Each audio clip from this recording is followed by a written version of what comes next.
The moment I step back into the corridor, the air reacts, not slowly, not subtly, but with a sudden, tightening pull that feels like the entire space has been waiting for me to return.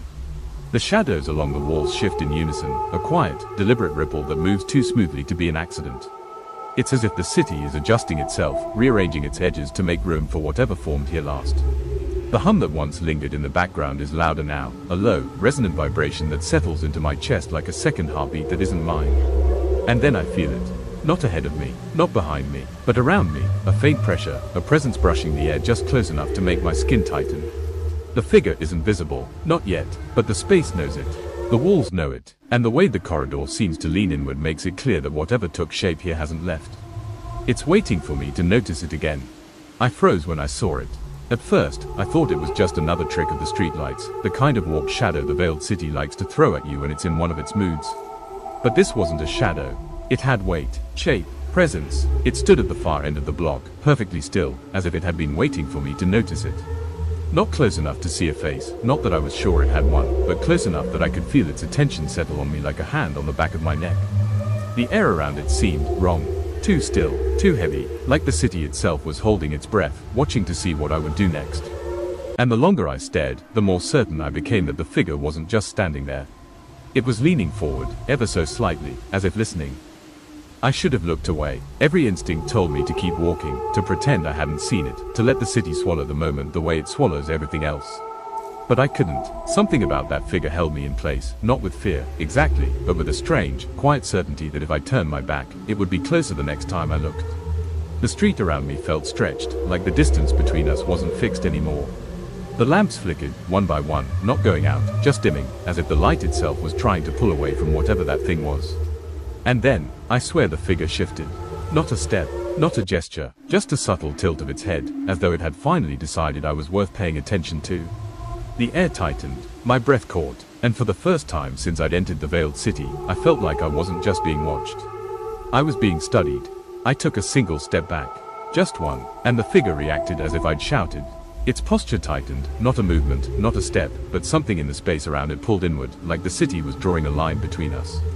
The street behind me seemed to stretch, growing longer, emptier, as though the veiled city didn't want me leaving just yet.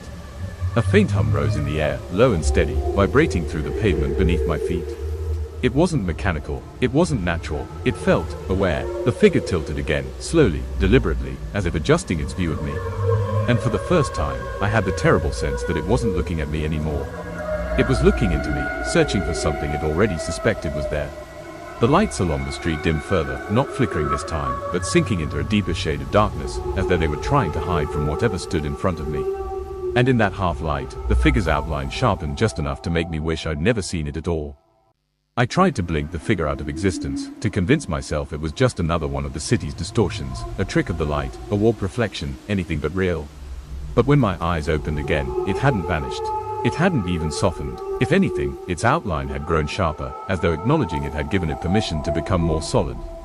A cold ripple moved through the street, rolling across the pavement like a breath exhaled too close to my skin. The lamps behind me dimmed another shade, and the ones ahead flickered in a slow, deliberate pattern, as if the city was signaling something I wasn't meant to understand. The figure didn't move, not in any way a person would. But the space around it shifted, subtle and wrong, like the world was bending to make room for it. And in that bending, I felt something press against the edges of my thoughts, testing them, probing them, as though it was trying to decide whether I belonged here at all. My heartbeat echoed in my ears, loud enough to drown out the hum of the street, but not loud enough to drown out the quiet certainty settling in my chest. The figure wasn't waiting for me to run. It was waiting for me to understand. I didn't hear it move. I didn't see it step forward.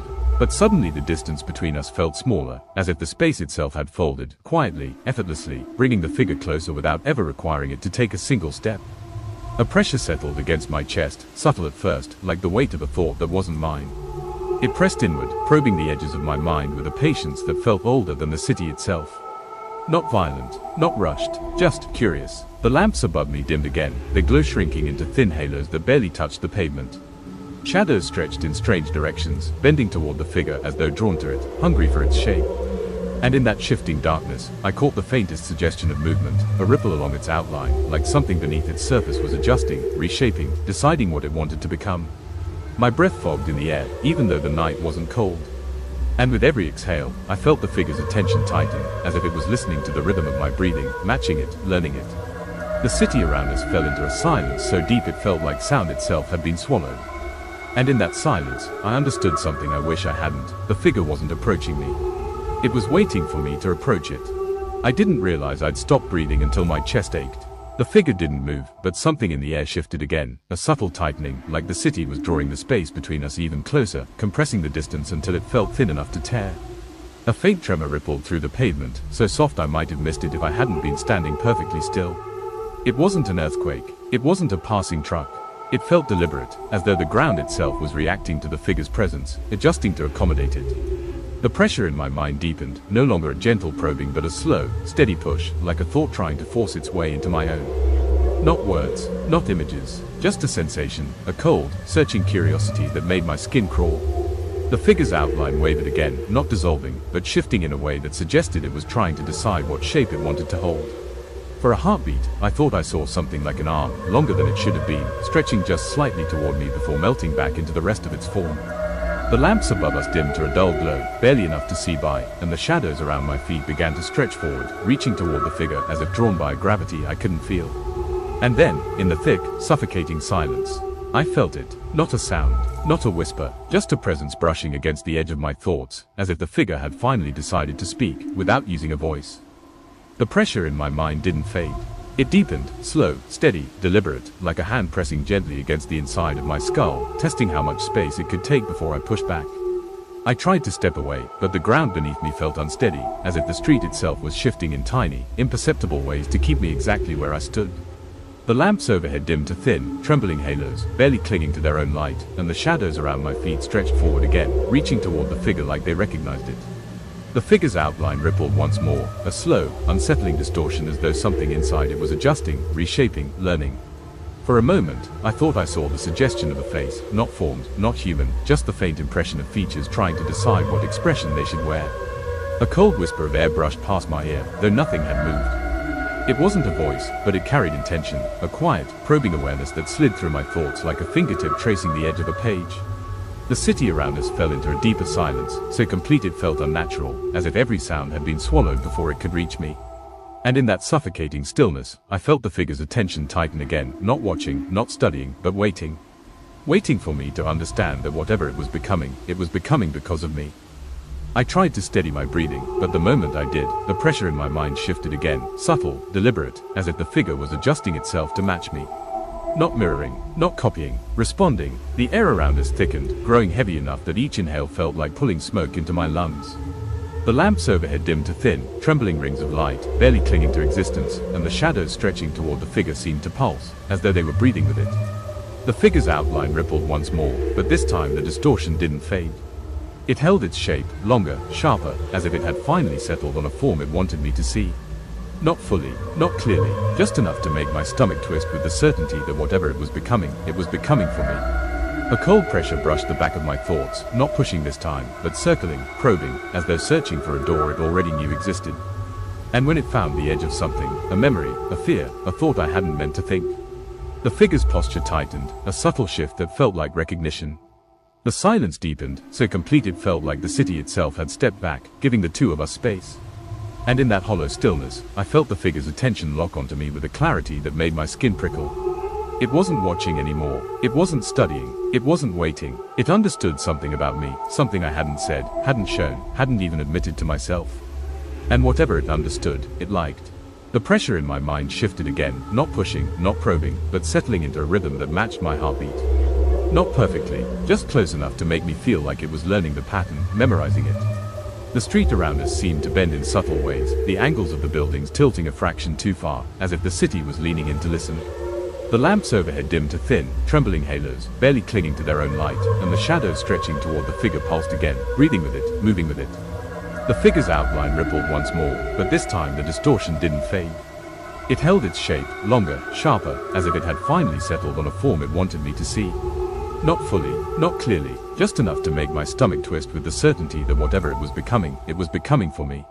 A cold pressure brushed the back of my thoughts, not pushing this time, but circling, probing, as though searching for a door it already knew existed. And when it found the edge of something, a memory, a fear, a thought I hadn't meant to think. The figure's posture tightened, a subtle shift that felt like recognition. The silence deepened, so complete it felt like the city itself had stepped back, giving the two of us space. And in that hollow stillness, I felt the figure's attention lock onto me with a clarity that made my skin prickle.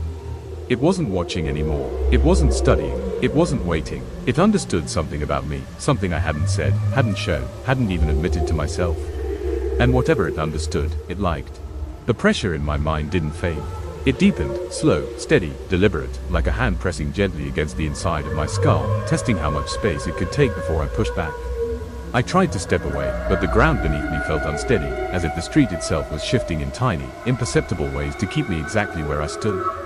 The lamps overhead dimmed to thin, trembling halos, barely clinging to their own light, and the shadows around my feet stretched forward again, reaching toward the figure like they recognized it. The figure's outline rippled once more, a slow, unsettling distortion as though something inside it was adjusting, reshaping, learning. For a moment, I thought I saw the suggestion of a face, not formed, not human, just the faint impression of features trying to decide what expression they should wear. A cold whisper of air brushed past my ear, though nothing had moved. It wasn't a voice, but it carried intention, a quiet, probing awareness that slid through my thoughts like a fingertip tracing the edge of a page.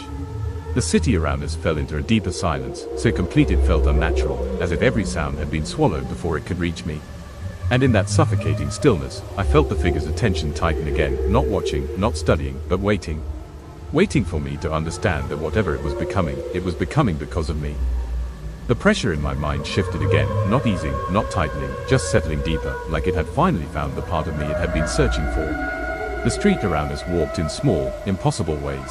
Lines that should have been straight curved subtly inward, as if the city was folding itself around the moment, trying to keep it contained.